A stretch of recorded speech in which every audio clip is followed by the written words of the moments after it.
Today is Wednesday, August 24th. We'll explain why today is the day the U.S. is expected to announce the biggest aid package for Ukraine yet.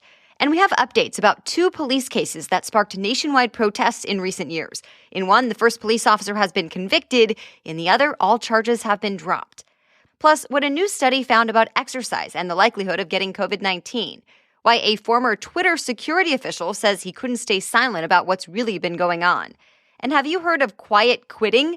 Career experts weigh in on the growing trend. Those stories and more news to know next. Welcome to The Newsworthy. All the day's news in around 10 minutes. Fast, fair, fun, and on the go. I'm Erica Mandy. Thanks so much for being here. You ready? Let's do this. Today marks 6 months since Russia invaded Ukraine, setting off what has become one of the most destructive wars in a generation. Today also happens to be Ukrainian Independence Day, which marks the day Ukraine separated from the Soviet Union 31 years ago. But there won't be too many celebrations this year. The U.S. Embassy in Ukraine's capital warned Russia could use the occasion to escalate their attacks against both government buildings and civilians.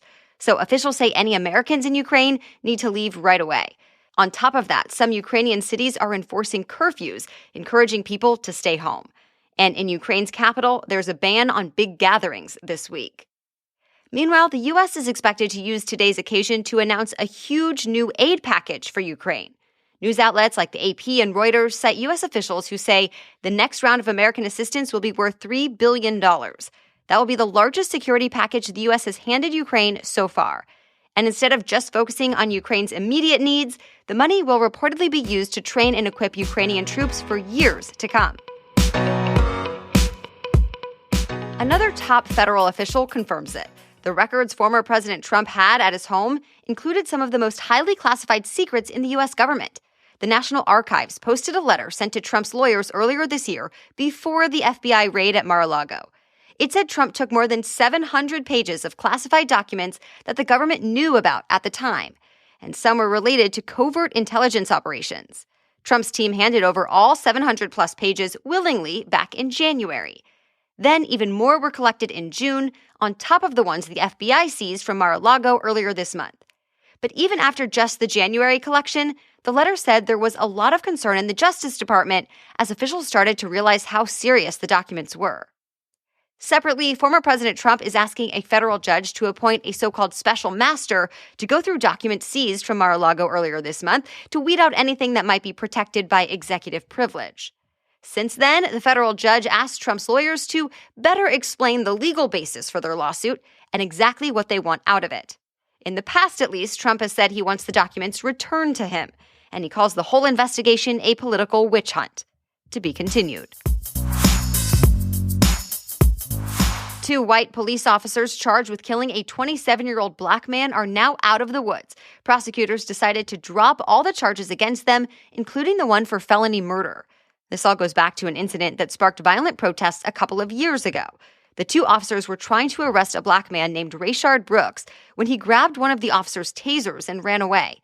That's when one of the cops opened fire and ended up killing Brooks. Well, flash forward to this week, and a special prosecutor decided the officers had enough reason to use deadly force. The local police officers' union agreed, saying justice was served. And the Atlanta Police Department says both officers are still on the force. But this likely won't be the end of this case. Lawyers for the Brooks family say they strongly disagree with the prosecutor's decision, arguing that even though Brooks was wrong to resist arrest, he did not deserve to be killed over his actions. And they say they'll go after the officers in civil court for millions of dollars.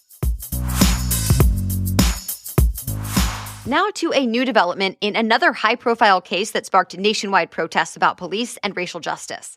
For the first time, a police officer has been convicted for the 2020 raid that killed Breonna Taylor. Taylor was the black woman in Kentucky who was shot and killed by officers who were not in uniform but were serving a search warrant looking for drugs in her apartment. Well, this week, police detective Kelly Goodlett admitted she misled a judge to get her to approve that search warrant. She said a postal inspector verified that Breonna Taylor was getting packages for her ex-boyfriend, who was a convicted drug dealer. But now Goodlett admits that wasn't true. And she says she helped another detective create a cover story when a postal inspector first came forward to say that claim was bogus. Now reports say Goodlet is expected to be a star witness when her ex-colleagues go to trial on civil rights charges over the raid.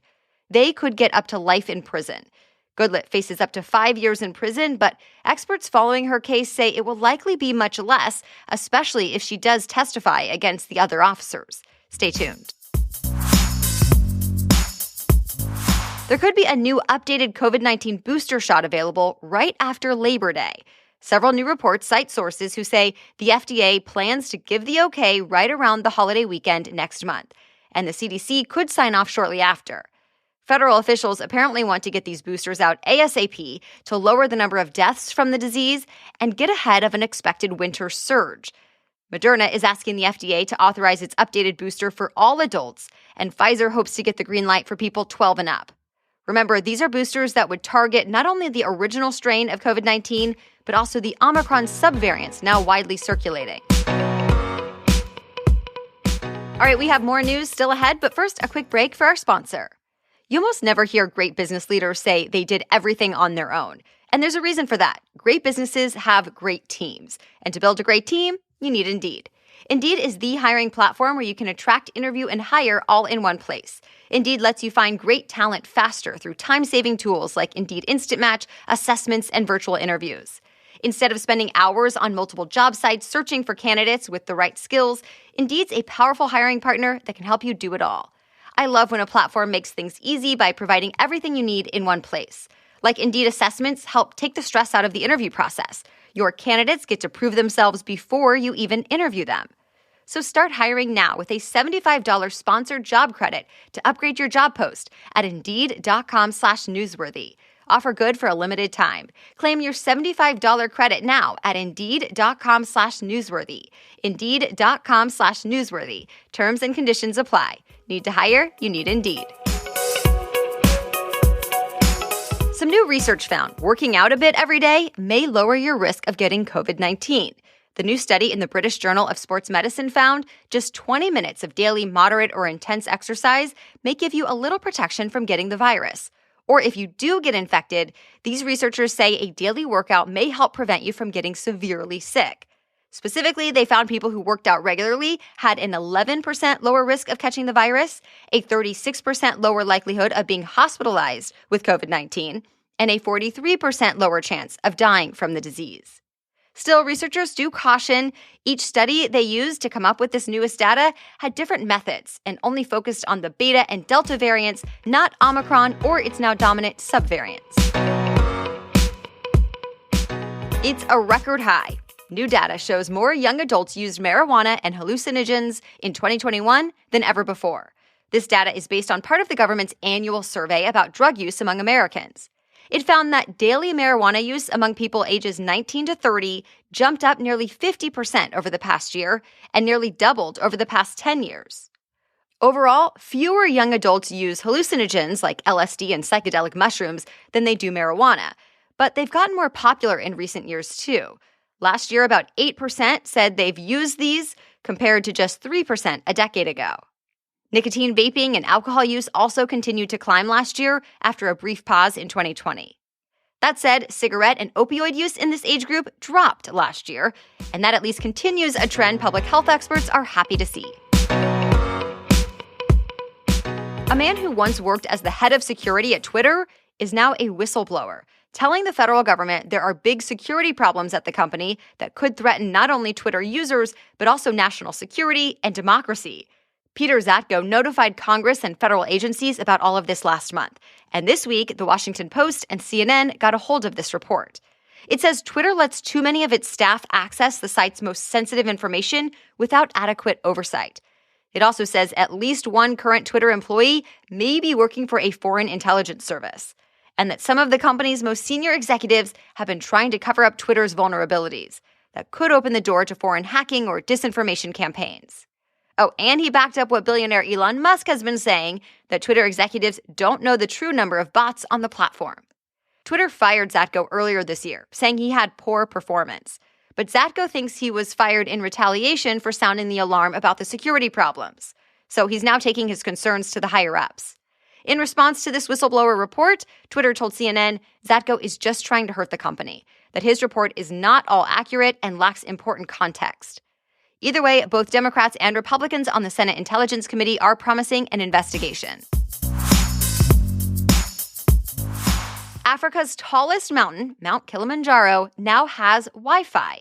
The high-speed internet works at an altitude of more than 12,000 feet.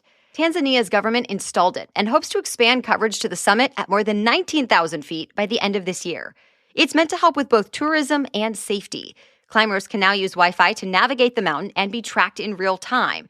And they can document their journey on social media while still on their way. But not everyone in Tanzania is happy with this Wi-Fi installation. Some locals criticize the move, saying the government is prioritizing the needs of tourists instead of providing Wi-Fi to communities that don't have it.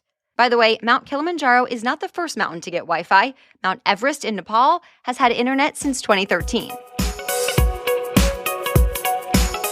And that's it for the main news today. So now it's time for Work Wednesday, when we break down one interesting career or work-related news story every Wednesday. But first, a message from our sponsor, ZocDoc. Before you book any brunch, you pore over lists and lists of reviews, right? So why not do the same when you're booking a doctor's appointment? With ZocDoc, you can see real, verified patient reviews to help find the right doctor in your network and in your neighborhood. After all, finding the right doctor is just as, if not more, important than finding the right plate of Eggs Benedict. ZocDoc is a free app that shows you doctors who are patient-reviewed, take your insurance, and are available when you need them. On ZocDoc, you can find every specialist under the sun. When you're trying to straighten those teeth, fix an achy back, get that mold checked out, or anything else, ZocDoc has you covered.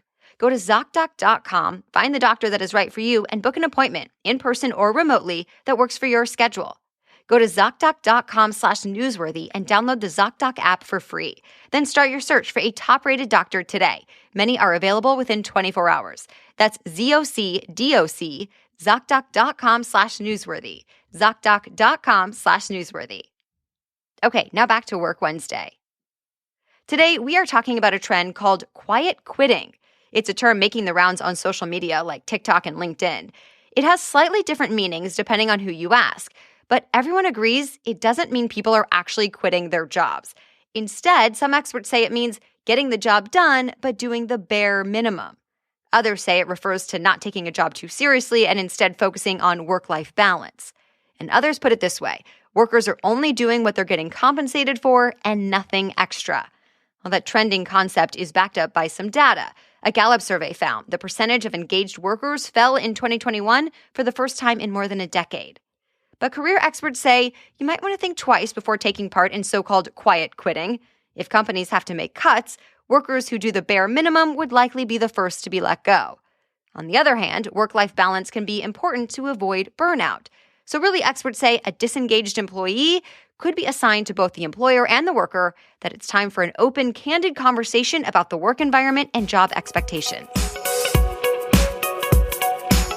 Well, thank you so much for joining us today as part of your daily routine. We will catch you up on more news to know tomorrow. Until then, have a great day.